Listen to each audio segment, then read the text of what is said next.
वैष्णव अपराध वैसे तो भक्ति विनोद ठाकुर वैष्णव निंदा नामक ग्रंथ में लिखते हैं, शास्त्रों से उद्धरण करके, हंति निंदति नो द्वेष्टि वैष्णवानाम नो भिनंदति, हंति निंदति नो द्वेष्टि नो भिनंदति न हर्षति वैष्णवानाम न भिनंदति क्रुध्यते।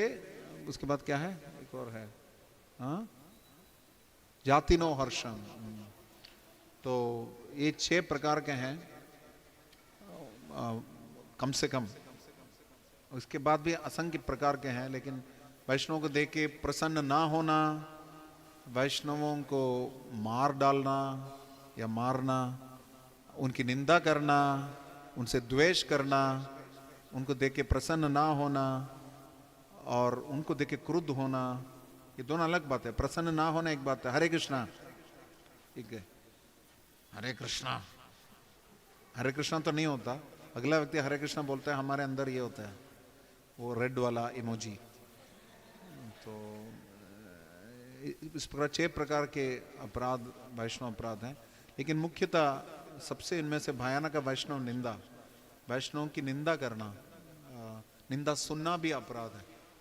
वैष्णव के बारे में निंदा सुनना नहीं चाहिए, बोलना भी नहीं चाहिए। और ये भी है कि चैतन्य चरितामृत में बहुत सारे उदाहरण हैं। श्रीवास ठाकुर के प्रति गोपाल चप्पल ने अपराध किया था, तो अंत तक महाप्रभु ने उनको क्षमा याचना नहीं कर दी, जब तक श्रीवास ठाकुर से भी क्षमा याचना मांगी। अपराध भंजन कुलिया में उन्हें क्षमा किया था महाप्रभु ने। गोपाल चक्रवर्ती ने हरिदास ठाकुर के प्रति अपराध किया कि आपको नाक काटना पड़ेगा अगर ये नामाभास मुक्ति प्रदान कर सकता है, ये सत्य निकला तो उसके अगले 2-3 दिन में उसका नाक पिघलने लगा और वो जो है कोढ़ के रोग से ग्रस्त हो गया। ये हरिदास ठाकुर के प्रति अपराध किया, पहले श्रीवास ठाकुर के प्रति अपराध किया। और ये भी उदाहरण आता है अमोघा, जो कि सार्वभौम भट्टाचार्य का दामाद था, साक्षात महाप्रभु के प्रति अपराध किया, उसका हैजा हो गया। तो कई सारे उदाहरण आता है कि वैष्णव अपराध जब घोर स्थिति में है तो शारीरिक पीड़ा भी होती है, लेकिन कम से कम वैष्णव अपराध का सबसे पहला परिणाम है कि कृष्ण भक्ति खींच लेते हैं हमारे से, फिर भक्ति के कार्यों में हमारी रुचि नहीं रहती, चली जाती है। तो ये समस्या है वैष्णव अपराध का परिणाम। हाथी माता इसलिए बोलते हैं, भक्ति लता का बगीचा है, उसमें हाथी आके उजाड़ देगा। वो हाथी क्या है? वैष्णव अपराध। क्यों?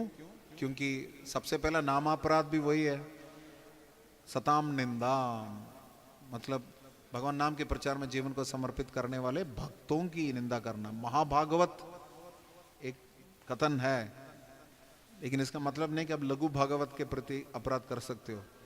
शिला लोकनाथ स्वामी महाराज बोलते हैं ऐसा नहीं कि लघु भागवत से आप अपराध करो, हर प्रकार से सभी भक्तों। वो छोटा सा ब्राह्मण था जो कि लंगड़ा रहा था, रूप गोस्वामी ने लीला स्मरण के अंदर का थोड़ा मुस्कुरा लिया था, उसने सोचा कि वो मेरी तरफ हंस रहे हैं कि मैं लंगड़ा रहा हूँ, इसलिए उनका लीला स्मरण रुक गई, लीला स्फूर्ति रुक गई रूप गोस्वामी का। हालांकि लीला है, लेकिन हमें समझना है इससे कि क्या प्रभाव पड़ता है।